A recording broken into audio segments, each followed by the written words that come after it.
इस बार नक्सलियों को मानसून में चैन से नहीं सोने देंगे अमित शाह। उन्होंने नक्सलवाद के खात्मे के लिए नई रणनीति तैयार की है।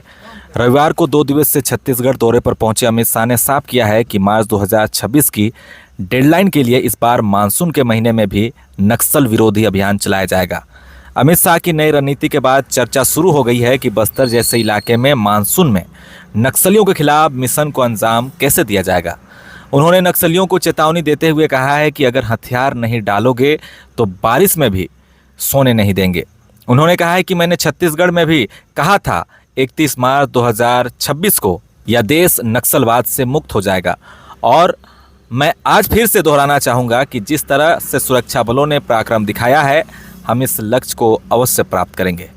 और आज मैं छत्तीसगढ़ वासियों को कहकर जाता हूं कि हर बार बारिश में नक्सली थोड़ा आराम कर लेते थे, इस बार बारिश में भी हम उनको सोने नहीं देंगे और 31 दिन के लक्ष्य को हम आगे बढ़ाएंगे। और मैंने छत्तीसगढ़ में ही कहा था, यही नवा रायपुर में कहा था, अटल नगर में कहा था कि 31/3/2026 ये देश नक्सलवाद से मुक्त हो जाएगा।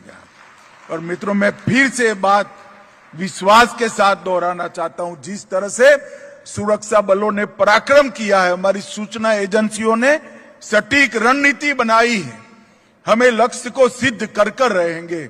ऐसा कहा जाता है कि मानसून के महीने में नक्सली आराम करते हैं। नक्सलियों का मूवमेंट बहुत ज़्यादा नहीं होता है। इसकी सबसे बड़ी वजह होती है नक्सली मानसून के महीने में अपने लिए सुरक्षित ठिकानों की तलाश करते हैं, जिसमें वह मानसून का महीना काट सके।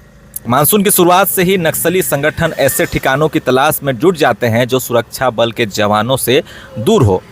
वह इन 4 महीनों के लिए राशन भी जमा करके रखते हैं। नदियों और नालों में बाढ़, जंगल की स्थितियां इस अनुकूल नहीं होती है कि मानसून के महीने में किसी तरह की वारदात को अंजाम दिया जाए।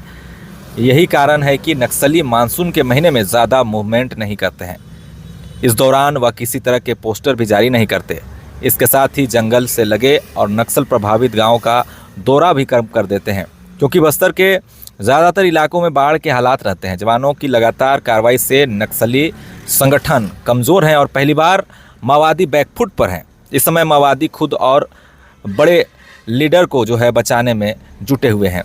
जिस तरह से अमित शाह ने मानसून में भी ऑपरेशन जारी करने की घोषणा की है, उसमें बड़ी सफलता मिल सकती है। सरकार 31 मार्च 2026 के समय सीमा को ध्यान में रखते हुए बारिश के 3 महीने को व्यर्थ नहीं करना चाहेगी। ऐसे में ऑपरेशन जारी रखने का फैसला किया गया है।